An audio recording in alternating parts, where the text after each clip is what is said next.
morning, Kensington. Thank you so much for joining us on this Sunday morning. We are in week 4 of a series we're doing called How to Take a Hit. And really, we're exploring the life of Joseph in the book of Genesis and all the things that he went through. And today, the message is called 110 Rounds. And we're talking about what happens when you experience hit after hit, season after season for long periods of time. Listen, it's the beginning of Thanksgiving week. We're so thankful that you are with us today. We have a great day planned. We're going to get started in a couple minutes. I just want to remind you that at the end of the service today, there's a Zoom call. You can join Craig Lang for that to discuss the message or just connect. So thanks again. We'll get started in a little bit. See you soon.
Well, good morning, Kensington. How is everybody? Let's get on our feet and sing with us. Come on.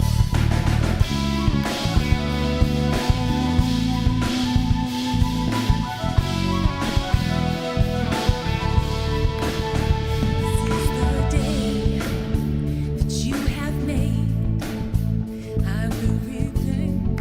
I won't complain. To all my hope in your name, and now your joy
We love that worship, don't we? Good morning, Kensington. If you're morning, Kensington. watching online or here in church, we are so glad you're here.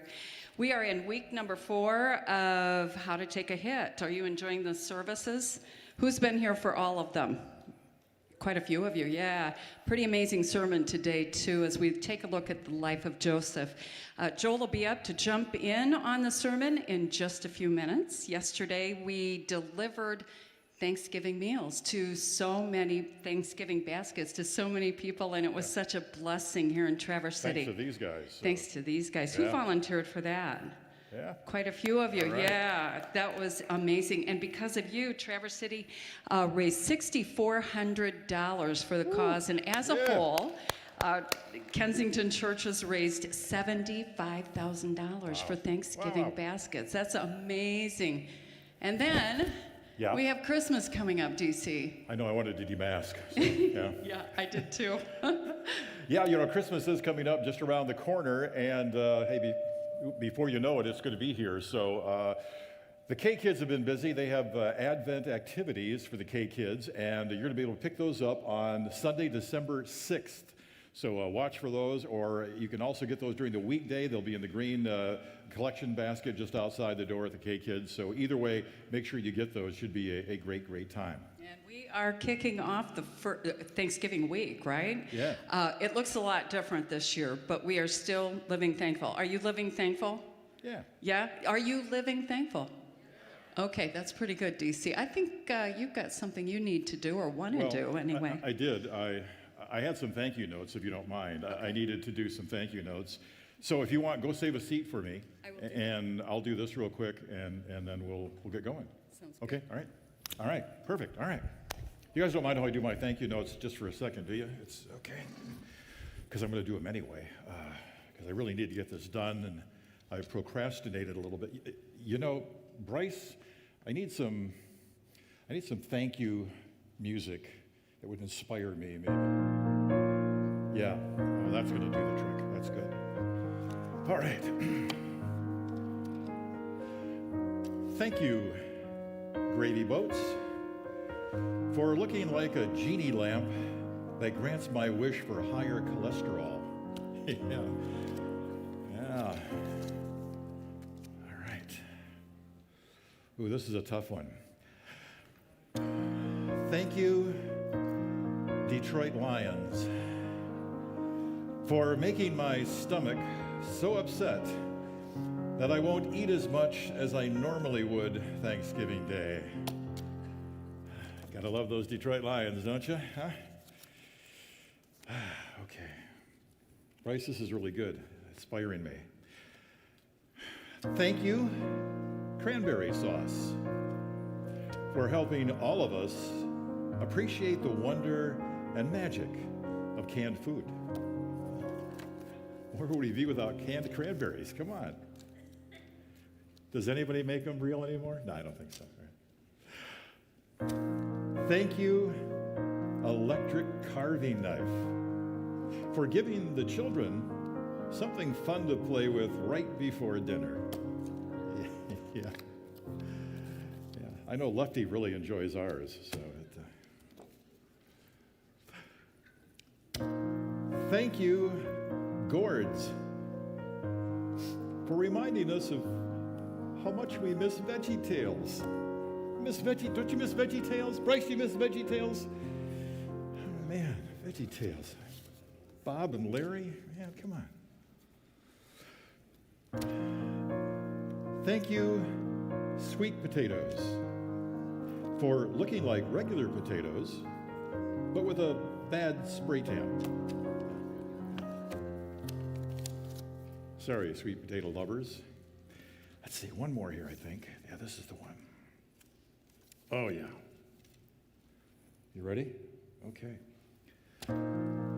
Thank you, Kids Table, for waiting for one of us to go home to Jesus so that you can move up to the big table. Yeah. And most of all, Kensington, we want to thank you for being the loving church family that you are, and we wish you the happiest of Thanksgivings.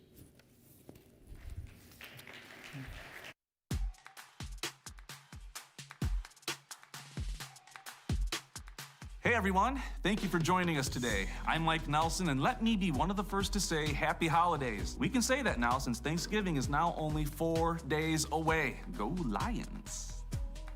Maybe not. Thank you for spending this hour with us today. We know there are a lot of things in your mind right now, like what this year's Thanksgiving spread will look like, maybe? We can all agree on turkey, but often the rest of our Thanksgiving spread is reliant on Grandma's recipes that have been passed through the generations, or Aunt Karen's preference of pumpkin pie, even though apple is clearly superior. Mashed potatoes or sweet potatoes, apple pie, pumpkin pie. It's polarizing. It's confrontational, but we went there. We went to social media, the place where all debates are settled, to ask you, the people of Kensington, which of these Thanksgiving sides reign superior. Here we go. In the mashed versus sweet potato mashup, mashed potatoes came in a clear winner at 76%. Sorry, Aunt Karen. In the battle between green bean casserole and glazed carrots, the green bean casserole gets a seat at the table this year with a whopping 72% victory over glazed carrots. And this year, hopefully you're passing the rolls and not the biscuits, because rolls won by a landslide. And when it comes to dessert, drum roll please, pumpkin pie just barely pulled ahead at 54% over apple pie. That is an outrage. Now hey, Thanksgiving may look different this year, just like everything else in 2020, right? But we are still abundantly blessed in many ways. In the spirit of Thanksgiving, a few Kensington families shared what they are thankful for in this season. Eloise, what are you thankful for? In Elsa. Thankful for Elsa? Yeah. Super grateful for my wife, Maria, our 3 amazing boys, and our beautiful foster daughter. I'm so thankful for sunny days where I can be outside getting some fresh air, even in the month of November. I am so thankful for the support of my family and friends, especially my sister and my mom. What am I thankful for? Crystal. This girl. For my dog, Bitsy, and my bird, Twitter, and that we have a house and food and water. I'm thankful for teenagers, even ones that indulge your mom to do this. At the top of my gratitude list this year is all of you. This community is unbelievable. You show up, jump in, and move out when things get tough, like you did just this past weekend with Thanksgiving baskets. Thanks to your generosity and willingness to lend a helping hand, we were able to meet the needs of 8,000 neighbors. Thank you for embodying the spirit of Thanksgiving as we continue to walk alongside families in our community. Happy Thanksgiving, everyone. And now, let's get ready for week 4 of How to Take a Hit.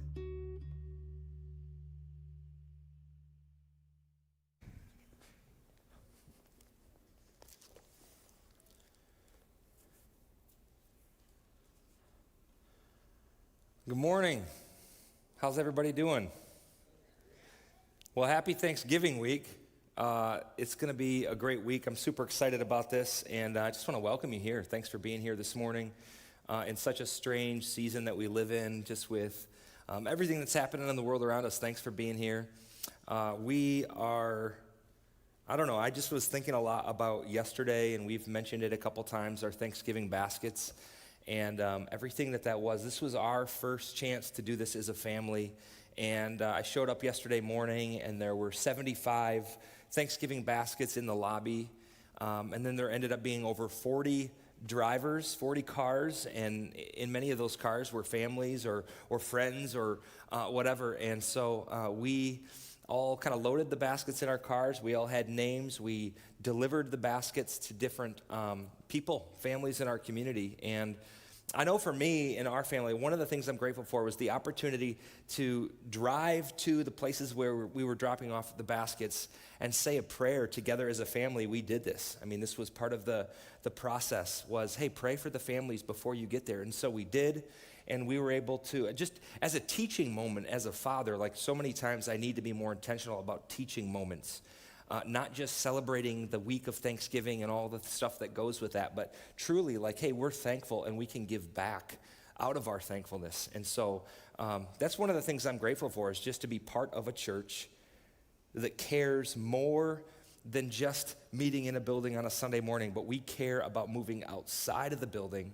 We care about making a difference in the community. We care about being the hands and feet of Jesus. I mean, this is one of the things that we are passionate about at Kensington, is moving outside the walls. And so I'm thankful to be a part of that. It was phenomenal. With that, this time every year, we show year-end videos. And what these do is they show stories of all the things that Kensington are doing, like globally, regionally. And so this week we're going to show one of the ways that Kensington responded during COVID shutdown. And just recognize when you give year-end gifts and things like that to Kensington, you're partnering with something that is happening on a bigger scale, globally, regionally. And so we wanted to show this and tell this story. Check it out.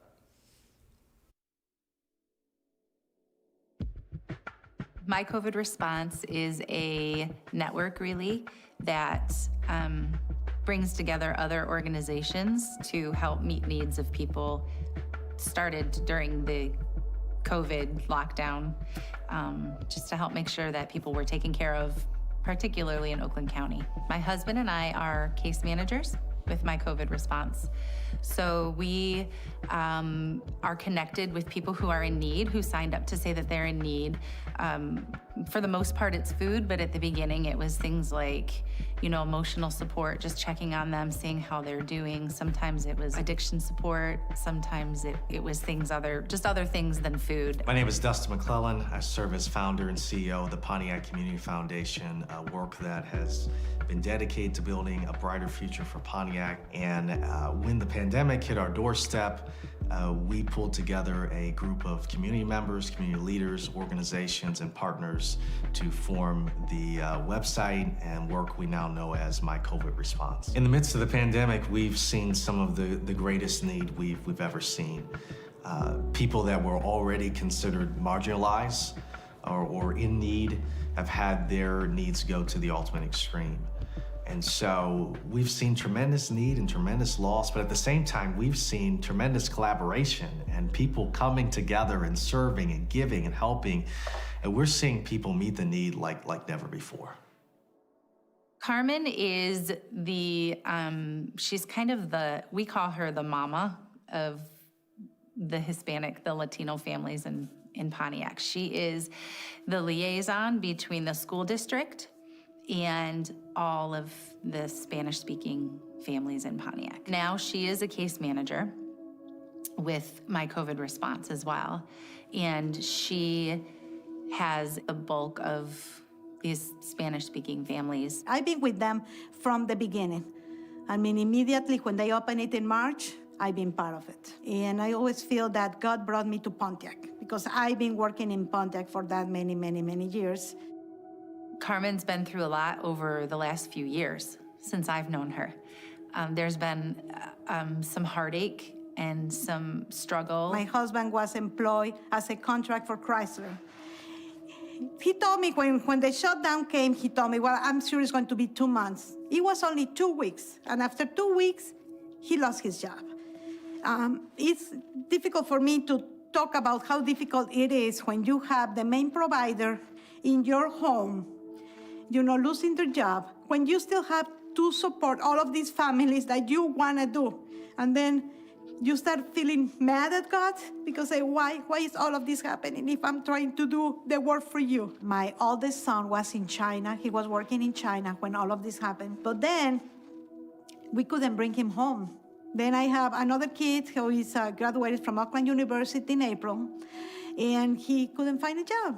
He started working in the fields, like putting fertilizer on the fields.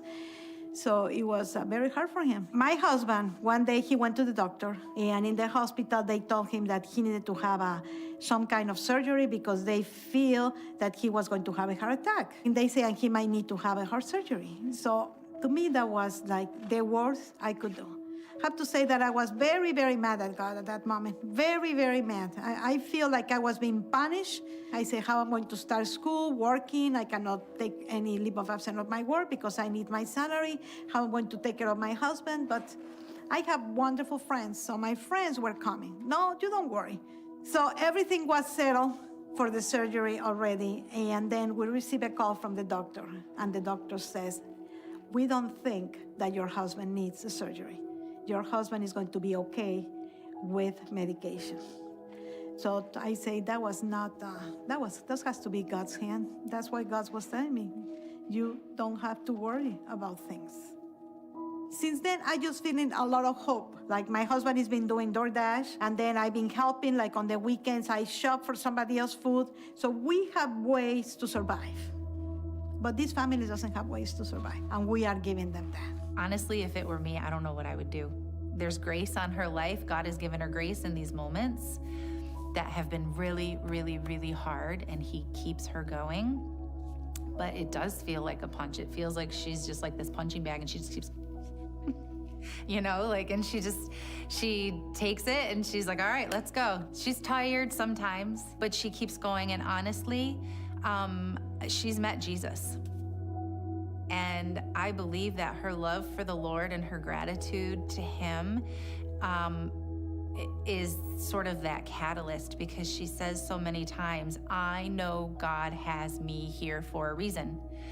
And she, because of that, because she knows that God has her there, she won't stop until he says, you're done. I think that the work that Carmen does and has done with the school district, with My COVID Response, you know, she really embodies what Pontiac is all about. And even at our core, in the midst of hurt, in the midst of pain, rising up and giving back is what it's all about. And so I'm grateful for people like her. I'm grateful for folks at Central La Familia that give back. I'm grateful all of the partners that have said, you know, we're gonna do whatever it takes to make sure that people in need have their needs met in this season. I think probably the biggest thing that I have learned over these last 8 months is the necessity, it's not even really an option, the necessity of keeping your eyes fixed on Jesus. He's the author and the finisher of our faith. If we take our eyes off of him, we start looking at what's going on in the rest of the world, and it'll take you down. It'll take you down. And you can't have your vision split like that. You have to stay focused on Jesus, because he's the only thing that matters, and from him comes every other good thing. I think when the church gives back, and gives back in the way that people have done through My COVID Response, they represent the very heart and character of God. When we first were beginning to help in the midst of this crisis, I saw myself, you know, as a 7-year-old kid, having come from the city of Pontiac, and what my family would have gone through in those moments if a pandemic would have come to our doorstep. And so we launched into action, but we launched into action not just for action's sake, but because it's the cause of Christ. It's his heart to help others that motivates us to do what we do. And so, you know, I'm grateful for Kensington Church and people that embody that heartbeat. And I hope and pray that we can continue to do that work, not only during the midst of this pandemic, but even after it, as we all come together, we all rise together, the church united, to meet the needs of people in communities like Pontiac. It is such a privilege to walk alongside leaders like Carmen, Jocelyn, and Dustin as they move out and care for the neighborhoods around them. You know, Dustin's right. When we do this kind of work, we are doing kingdom work. We're doing work that is rooted in the church. It's what Jesus designed the church to do. And I couldn't help but think, as I'm watching this video, of a passage found in Matthew 6. Is Jesus what they usually call the Sermon on the Mount? And he says this: seek first, or strive first, for the kingdom of God and his righteousness, and all of these things will be given to you as well. As we seek God first, all of a sudden his community is activated, and we start to see the need around us, and we move out to do the work of God. Man, I was just so inspired by that, and I hope you were too. And I hope you also know that it's your generosity, our generosity as a community, that fuels these kinds of movements. And so as we now come to the end of 2020, I would ask you this: would you pray and consider giving a year-end Christmas gift to Kensington? Because it's that gift that could fuel the rest of our year as we do this kind of kingdom work.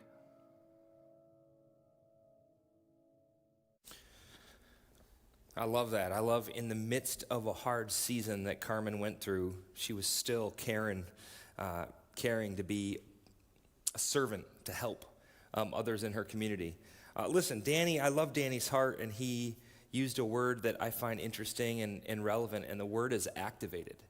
And this is what we're a part of. This is what we partner together in. When we give, when we partner together, we are able to do so many things throughout the community, throughout the region, throughout the entire world. And so as you consider giving a special year-end gift, I just want you to know that when you give, it goes to stuff like what Carmen is doing in Pontiac. Last week, we shared a story of Traverse City, and this week was Pontiac. So to me, it's phenomenal to be a part of that. So we are in week 4 of this series that we're doing called How to Take a Hit. And we're looking at what happens when you face blow after blow, hit after hit, gut punch. Things happen in your life, and you just feel beat up. We've been exploring the story of Joseph, this person in the Bible, in the book of Genesis, and kind of looking at a window of 20 years of his life and all the things that he went through and how God used it all, how God orchestrated it all. And he got to the end of this period of time, and he looks at the people that that hurt him the most, and he says this to them. He said, "You tried to harm me, but God made it turn out for the best so that he could save all these people as he is now doing." Like, this is this amazing thing. Like, after everything that he went through, he was able to stand there and say, although you wanted to hurt me and bring harm upon me, God used this not just for me, but to work through me to save other people. And it's this perspective of like, man, when we go through hard seasons and we take hits in our lives, God oftentimes is at work in the subtle background, orchestrating something that we can't see in the moment, but ultimately we get to a place where we can say, hey, look at what God did throughout my entire story. Sometimes, just talking with different people in our community and just knowing our church and getting to know more and more families here, some of us have taken hits. And I think this series is so relevant this year, this time of the year. It's election season. There's COVID. The holidays are coming. A lot of us are gearing up to just try to get through the holiday season. And it's a reality. How to take a hit. Do we have any UFC fans in the room? Ooh, we have some brave people raising their hand in church. Like in church saying you're a UFC fan? Like what? It's sketchy, a little controversial. I just got to say, and I'm probably going to make you mad at me, but I am a UFC fan. I love UFC fights. I love these guys who can go at each other. And I mean, it's a sport, so they'll fight each other. And oftentimes they're bloody and they're beat up. And then whenever the round is over, most of the time they can like smile, give each other a hug, say great fight, and move on. I want to give a warning to all the parents in the room. If you have a kid here, your child, I am going to show, the third picture I'm going to show is going to be a little bit graphic. And so it's a picture from 1893, and I'm going to show it in a little bit, but I want to give you some forewarning before I do that. Last July, I don't know if my wife knows this or not, but I bought a UFC fight. Cost me $60, and it was Jorge Masvidal versus Ben Askren. And I don't know if you're a UFC fan, but just bear with me for a second. So Jorge is this, he comes from like the hood, the ghetto, like this is just where he comes from. You can see how he talks. You can see his swagger and the way he walks. And so before the bell was rang, he's kind of back against the fence and he's like doing this, kind of getting ready to fight his opponent. And as soon as the bell rings, he runs out. It was like just, you couldn't blink. He runs out, jumps in the air, does a flying knee, just as the moment this guy, Ben, who he was fighting, kneels down, and boom, catches him with a knee in the collarbone. The guy goes out cold. Now, it's his job to keep fighting until the referee stops him. So Ben, the dude that's bending over, like, poor dude. I feel so bad for him. He went down like he got knocked out. And then Jorge jumped on him, punched him twice in the face, and then the ref stopped the fight. He hit within 3 seconds. The ref stopped the fight in 5 seconds. And here I am like, oh my God, this is amazing. But you know what hits me? I just paid $60 for 5 seconds. Oh my gosh. But there's something about a fight that just somehow encapsulates what we experience in life. And that's one of the reasons why I love the sport of UFC. Another one of my favorite fighters, and he's controversial, and I know it, and if you know UFC, you know it, but I love Conor McGregor. I love his swagger. I love the way he talks smack. If you show this picture, Conor McGregor's on the left here. He's got tattoos. He's an Irishman. Doesn't he look Irish? I mean, come on. And he was fighting this other guy. The guy on the right's name is Cowboy. Cowboy is one of the nicest UFC fighters, one of the most well-liked guys in the entire UFC. Conor, again, on the left, he's talking smack. He's constantly jawing at his opponent. During press conferences, Conor is running his mouth, just ticking his opponent off, and he sells tickets. I mean, if you're in the UFC and you want to fight a guy, you want to fight Conor because he can sell fights like no other fighter. So typically, Conor's running his mouth, but he's fighting Cowboy, and Cowboy's a nice dude. And so you see this different side of Conor. With the tattoos, all of a sudden he turns into this really nice, really sincere guy. All the press conferences, he's super friendly, and you're starting to wonder, like, what's going on here? The fight starts, they get in the ring, ding, ding, ding.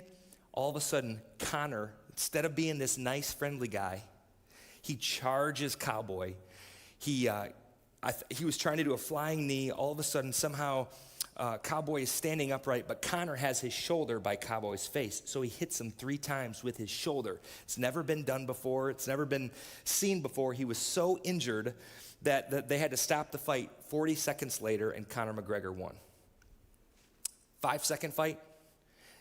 Cowboy's fight was probably a $100 fight, so we paid $100. People pay $100 for a 40-second fight. And then you have to go to marriage counseling because your wife doesn't think this is a good investment. I don't know. But I love fighting. I don't know. There's lots of my friends, and some of you raised your hand. You love the sport of UFC. Here's an interesting thing. UFC goes for 3 rounds, and unless it's a title fight, then it goes 5 rounds. And there's something about these short fights. It's crazy. It's energizing. People will pay a ton of money to watch fights like this. In boxing, boxing goes 12 rounds. Now again, parents, if you have your kids, I'm going to show a picture so like you can do, it's not earmuffs. I don't know what it's called when you cover your kids' faces, but it's a little bit of a gory picture.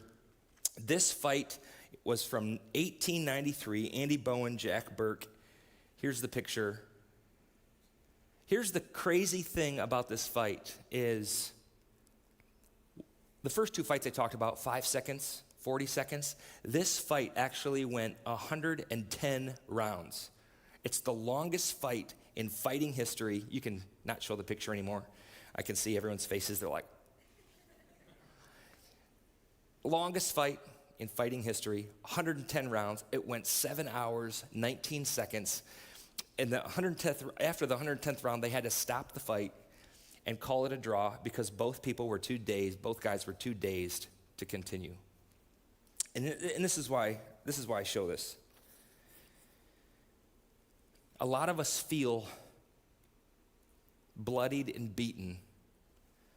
We feel like we've been in a season and we just taken hit after hit after hit. And to be honest, most of us, maybe we have the faith or the stamina or the perseverance to last 5 seconds. To last a 5-second fight. A lot of us, we probably could manage that. A lot of us could last 40 seconds. Maybe some of us could last a round. But when you start talking 5 rounds in the UFC, you talk about 12 rounds in boxing, but before there was a cap, you start talking about 110 rounds.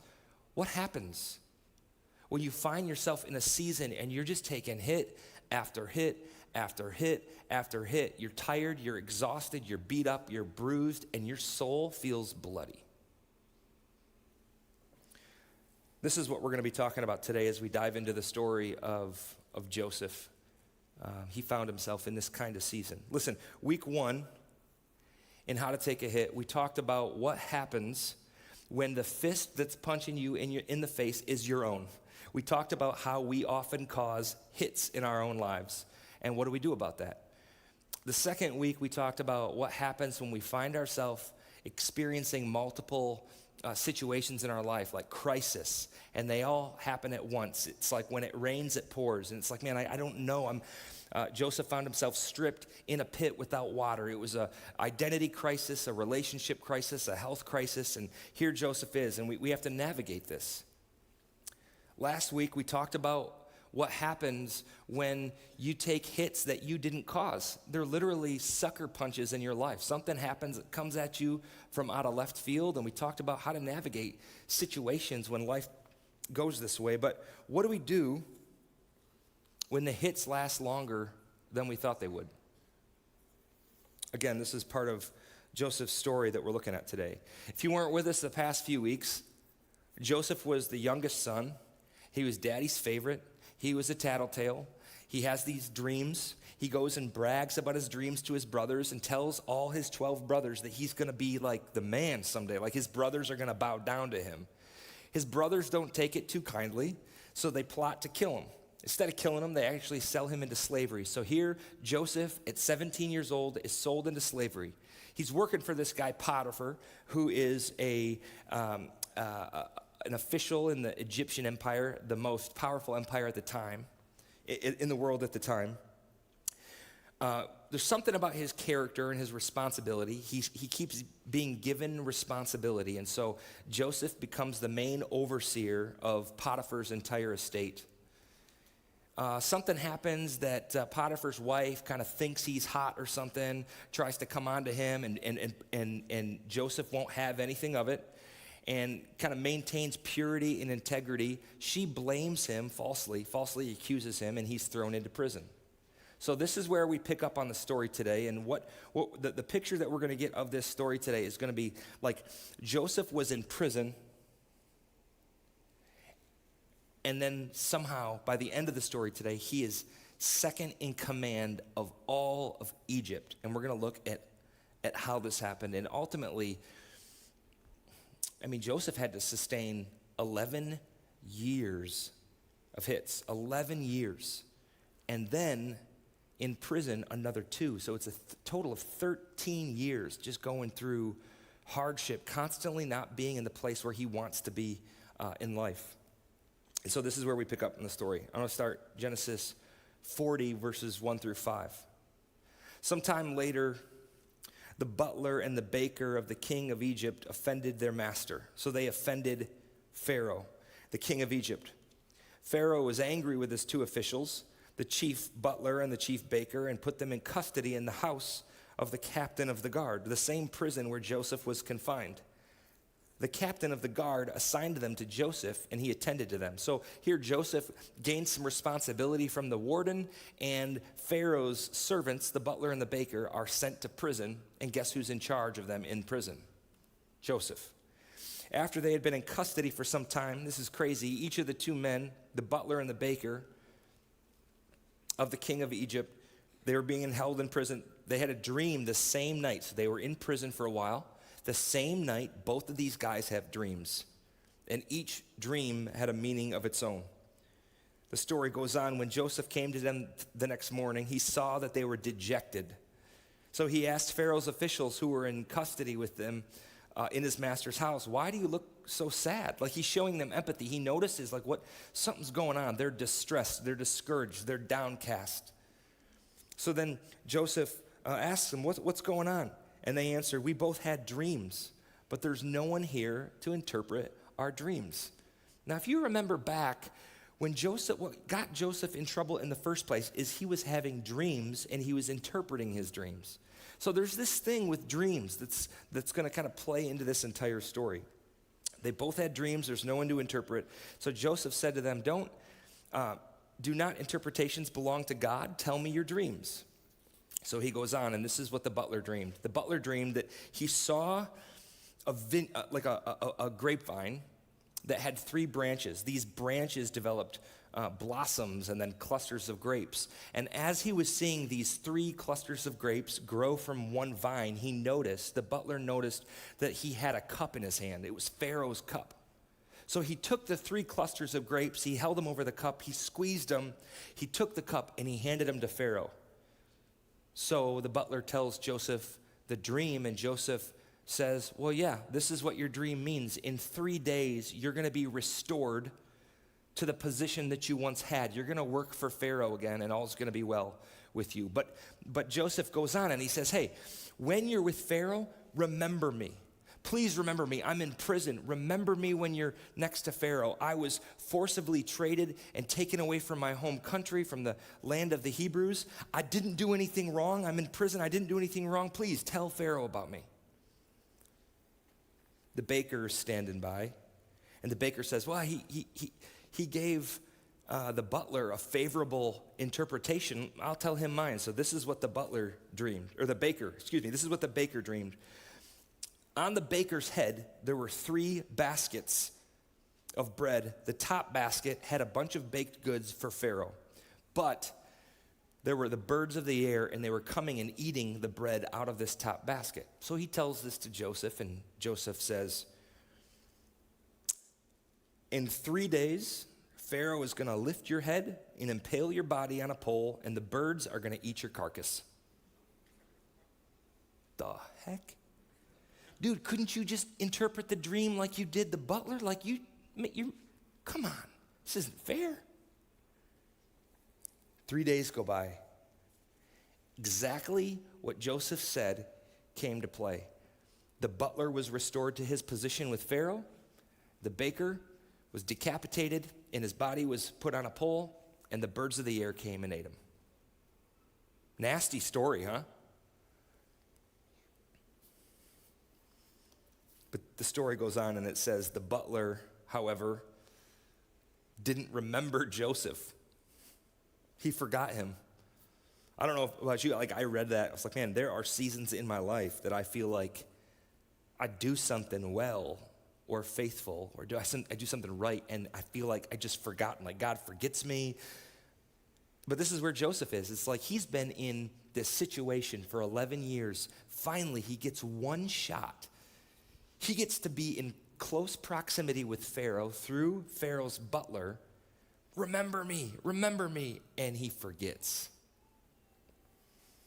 It goes on and it says, when 2 full years had passed, Pharaoh has a dream. So now it's interesting. Now we see this shift, this transition taking place in the story. So he's in the middle of it. He's in the middle of 110 rounds. It's like it just keeps going. 11 years, now another 2 years. Like, is this ever gonna end? He feels bloody and beaten and bruised, and I mean, he is just in this season. I don't know if you've ever been in that kind of season before, but it's like, can I just catch a break? You feel exhausted, fatigued, all the things. So now it transitions. Up to this point, it's been this story about Joseph, and now it transitions, and it's like, now we're telling Pharaoh's story. Where is this going? And we think back to Joseph's original dream that he had when he was with his brothers. Like, for some reason, he dreamed that his brothers were going to be bowing down to him. And now, as the story is being told, we're seeing Joseph, in the strangest way possible, come in closer and closer and closer proximity to Pharaoh. So here's Pharaoh's dream. Pharaoh was standing by the Nile, and he sees 7 fat cows come out of the Nile and start grazing. Immediately after that, he sees 7 skinny, sickly cows come out of the Nile and stand next to the aisle, but they have nothing to eat. So the skinny cows turn to the fat cows, and they eat the fat cows. Pharaoh wakes up. I must have had some bad tacos. Like, I don't know if you've had dreams you wake up from that's like, what was that? Pharaoh goes back to sleep. The next dream that he has, he sees a stalk of grain grow up, and on the stalk of grain, there's 7 heads of grain. Now, these are good, healthy heads of grain. Immediately after that, he sees another stalk grow up, and it has 7 heads of grain, but these ones are unhealthy. And the unhealthy heads of grain actually eat the healthy heads of grain. Are you with me? So 2 dreams. One is like sick cows eating healthy cows. The other one is like unhealthy heads of grain are eating the healthy heads of grain. It says, in the morning his mind was troubled. He sent for all the magicians and wise men of Egypt. Pharaoh told them his dreams, but nobody in the land could interpret his dreams. Do you see where the story's headed? Do you see how God is orchestrating something here that Joseph could never see possible? So the butler's standing around, and he's in close proximity with Pharaoh, and the butler's like, dude, I remembered this guy. 2 years ago, when you threw me in prison, there was this guy there, me and the baker, God rest his soul, we had dreams the same night. We shared our dreams with this Joseph dude because he saw that we were sad, but he told us our dreams. He said that I would be restored to my position and that the baker would be, well, yeah. Dude, Pharaoh, get Joseph over here. Pharaoh brings Joseph. Says, Pharaoh said to Joseph, I had a dream and nobody can interpret it, but I have heard it said of you that when you hear a dream, you can interpret it. And Joseph says, I can't do it, but God will give Pharaoh the answer he desires. So Joseph goes, Pharaoh goes and tells Joseph the entire dream. And in chapter 41, 28 through 31, says, it is just as I said to Pharaoh, this is Joseph, God has shown Pharaoh what he is about to do. 7 years of great abundance are coming throughout the land of Egypt, but 7 years of famine will follow. Then all of the abundance in Egypt will be forgotten, and the famine will ravage the land. The abundance in the land will not be remembered because the famine that follows will be so severe. So the sick cows eating the healthy cows, the sick grain eating the healthy grain. This is the 7 years of famine are going to eat up the 7 years of abundance that they have in the land of Egypt. Now, what's amazing to me is Joseph could have stopped in this moment, but he throws out a plan to Pharaoh. I mean, he was probably like dumbfounded. He is talking to Pharaoh, probably the most powerful person in the world at the time. And this is what he says. And now let Pharaoh look for a discerning and wise man and put him in charge of the land of Egypt. Let Pharaoh appoint commissioners over the land to take 1/5 of the harvest of Egypt during the 7 years of abundance, 1/5 of everything. So while things are going well, take 1/5 of everything and put them in a storehouse. Let's save them up.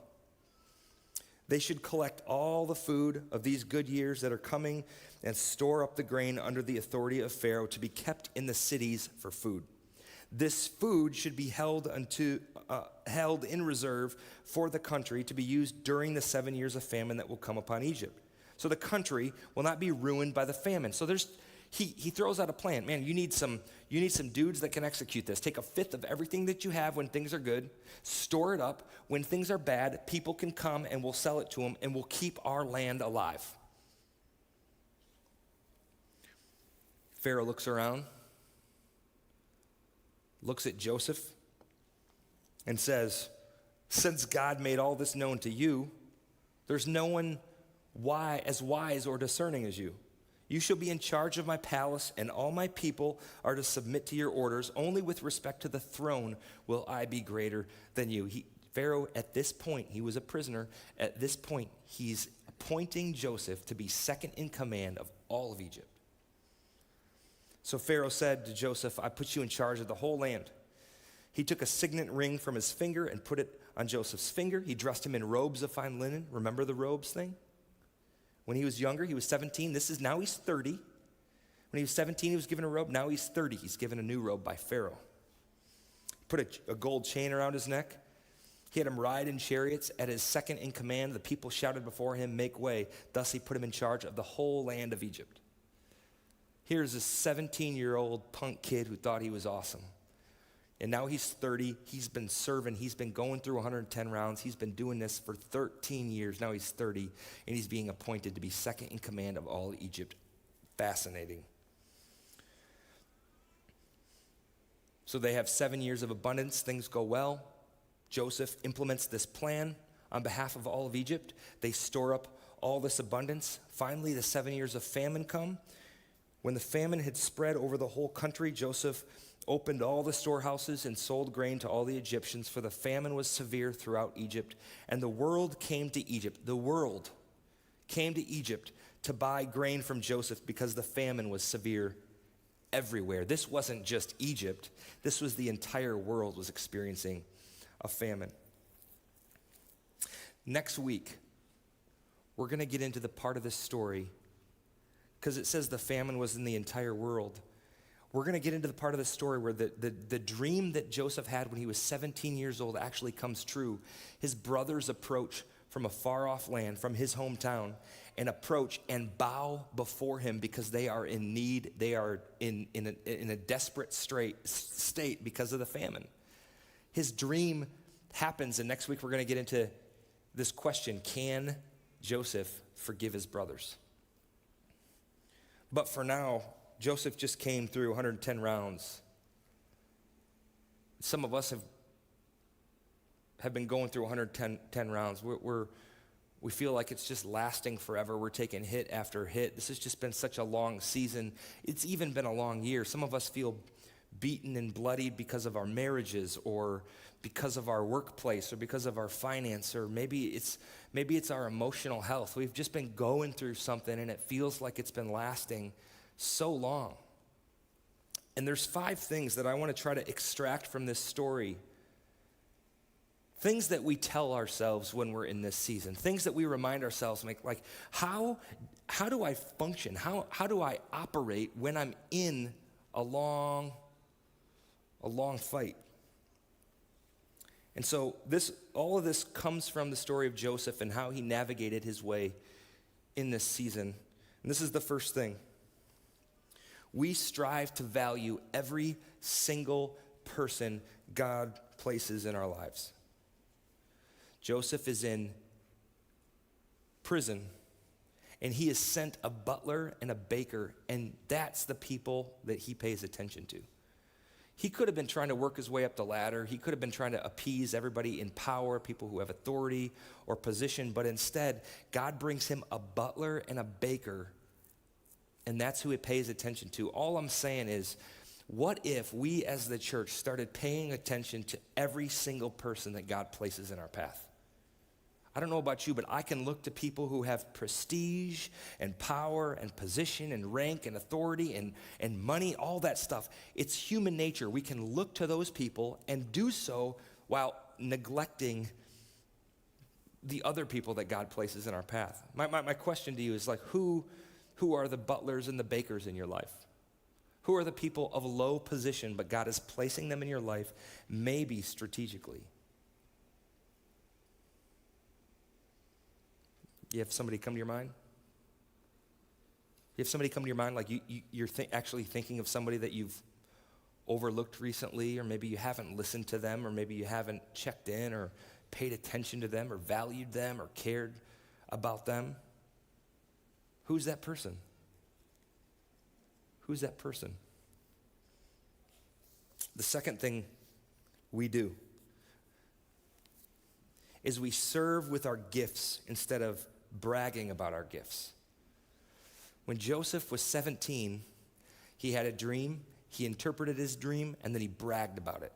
And it didn't get him where he wanted to be. It actually caused chaos and hurt. But as he grew and as he matured and as he went through hardships and as he got a little bit more wisdom, he stopped bragging about it. And now he's a slave in Potiphar's house. He's not where he wants to be in life, but he uses his gifts and he serves. Then he's put in prison. He uses his gifts and serves. He just serves. He just gives. He doesn't brag about them. He just serves with them.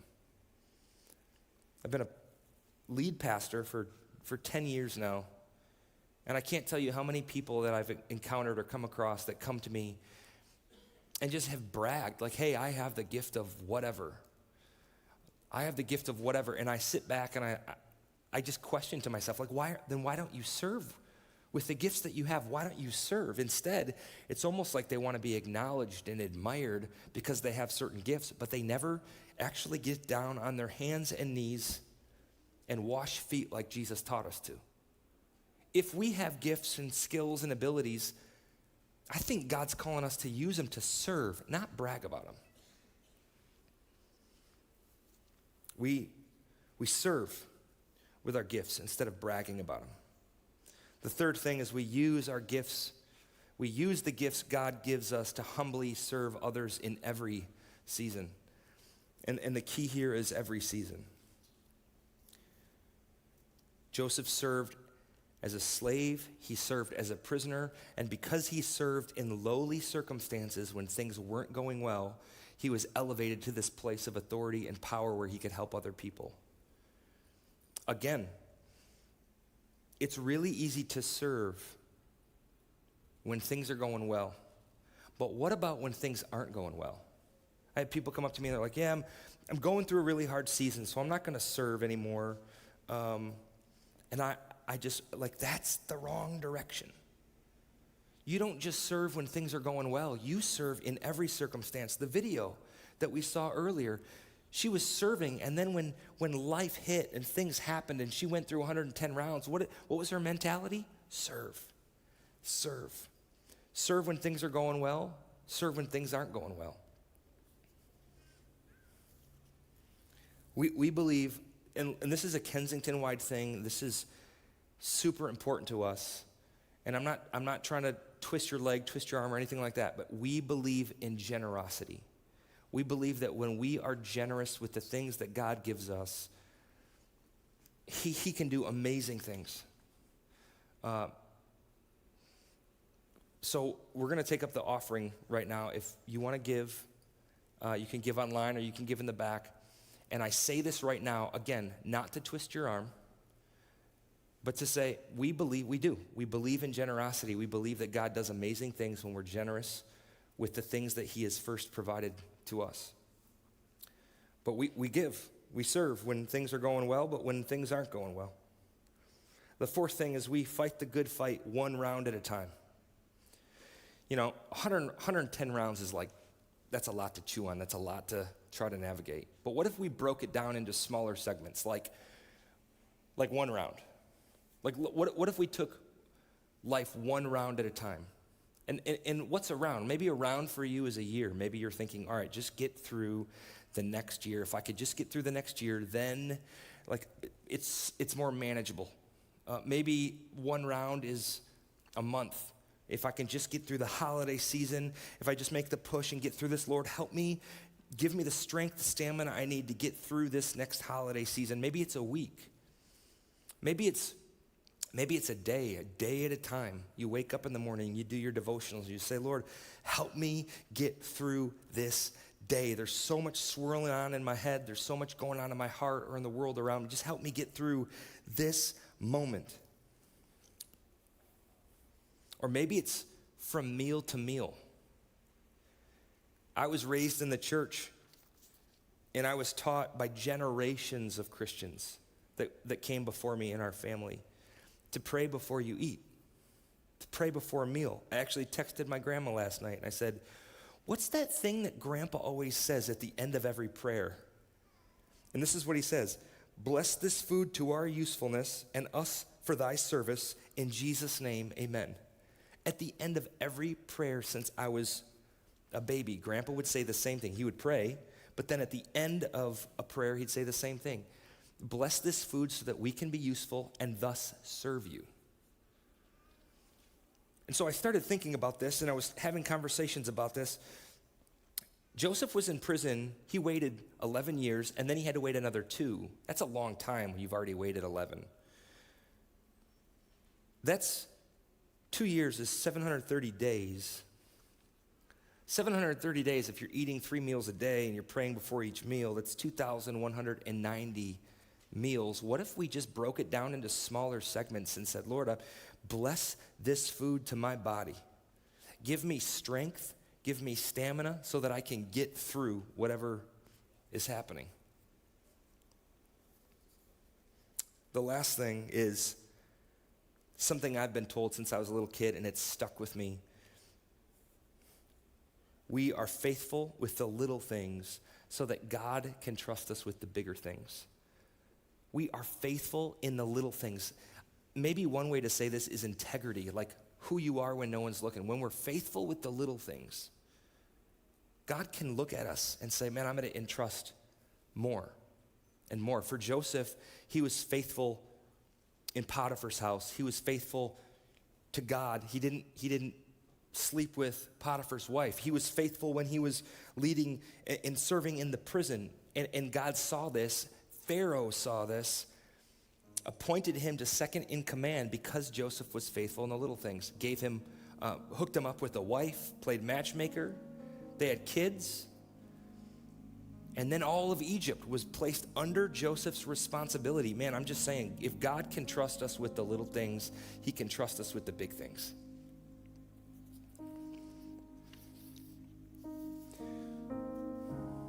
So I don't know what we're going through.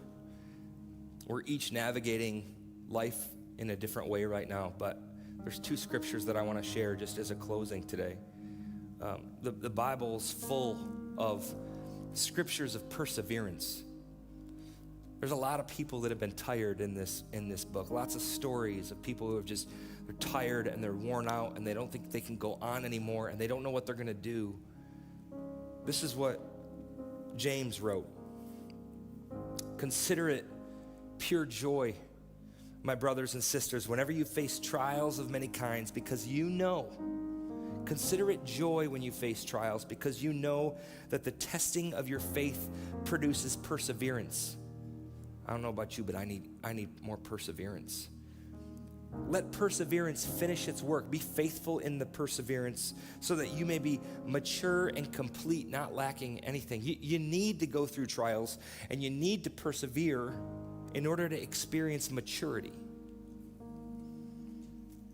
If any of you lacks wisdom, you should ask God, who gives generously to all without finding fault, and it will be given to you. And you just look at this picture of Joseph, again, 17-year-old kid, hasn't had to persevere through anything, doesn't have any maturity, but by the time he's 30, he's gone through some stuff. And God uses his maturity, God uses his wisdom to help a lot more people.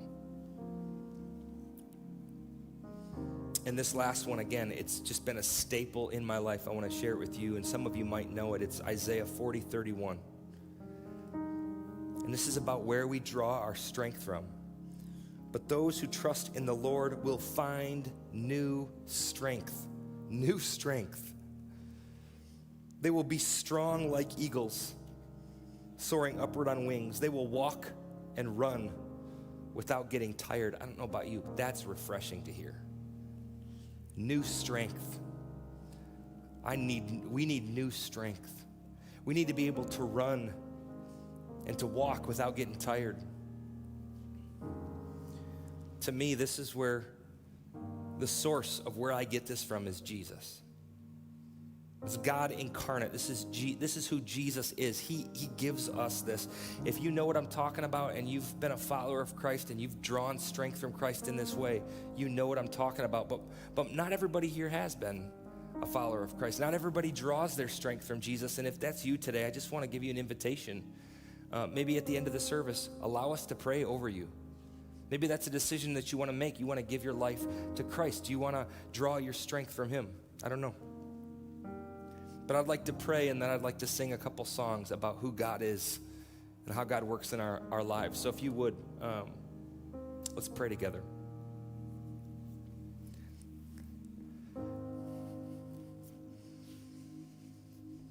Lord, we're so thankful for the way that you've been there for us. We're so thankful that we can draw our strength from you, Lord, this scripture that you give us. I feel like that's me right now. Like, I need new strength.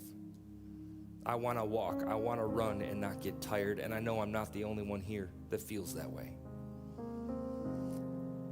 And so, Lord, by the power of your Spirit, I just pray that you just fill us.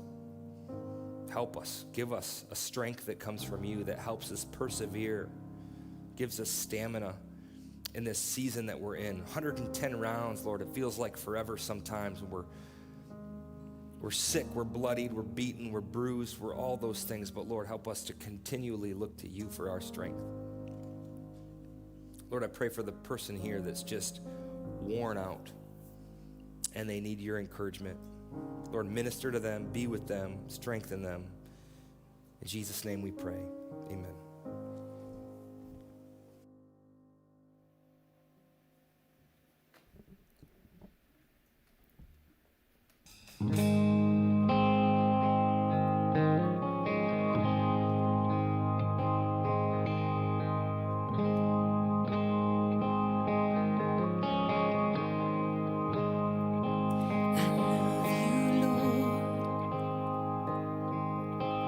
Oh, your mercy never fails me, and all my days I've been held in your hand.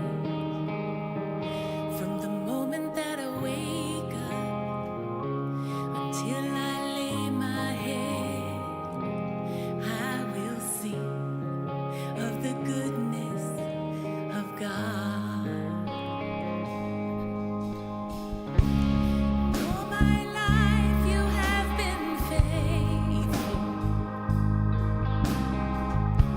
and all my life you have been so, so good.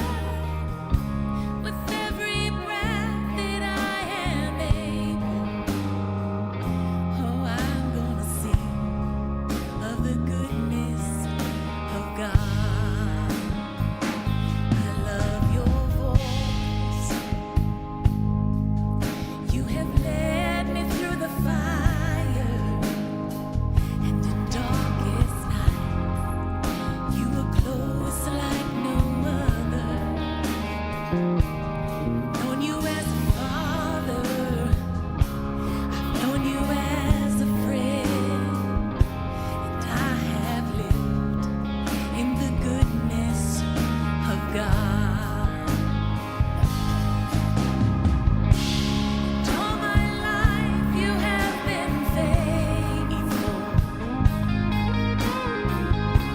and all my life you have been so, so good.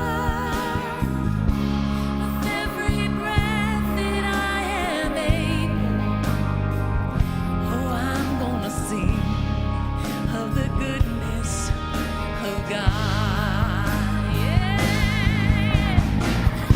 Your goodness is running after, it's running after me. Your goodness is running after, it's running after me. With my life laid down, I surrender now. I give you everything. Your goodness is running after, it's running after me. Your goodness is running after, it's running after me. Your goodness is running after, it's running after me. With my life laid down, I surrender now. I give you everything. Your goodness is running after, keeps running after me.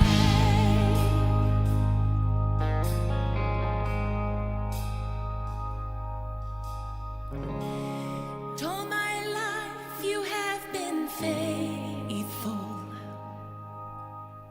and all my life you have been so, so good.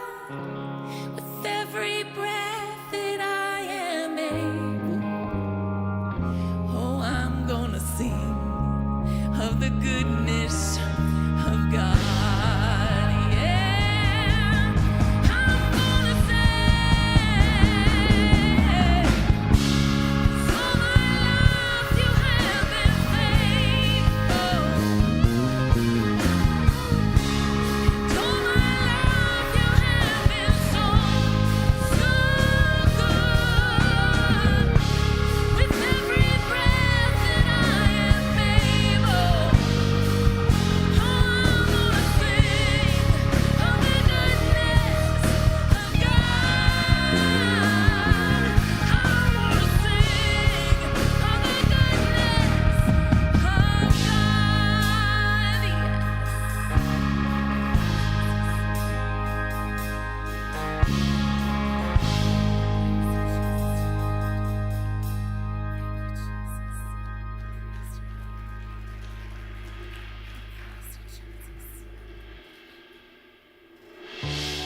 I just keep thinking of this phrase, new strength. If you're here this morning and you just want someone to pray with you again so that you can experience a new strength in a new season, our prayer team will be down front and they would love to pray with you.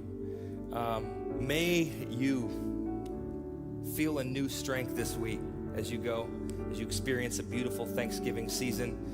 I pray that the Lord is with you. If you're watching online, thank you for being here. Again, there's a Zoom call immediately after the service.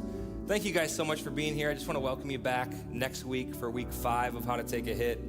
In the meantime, have a great Thanksgiving week, and we'll see you later. Thanks so much.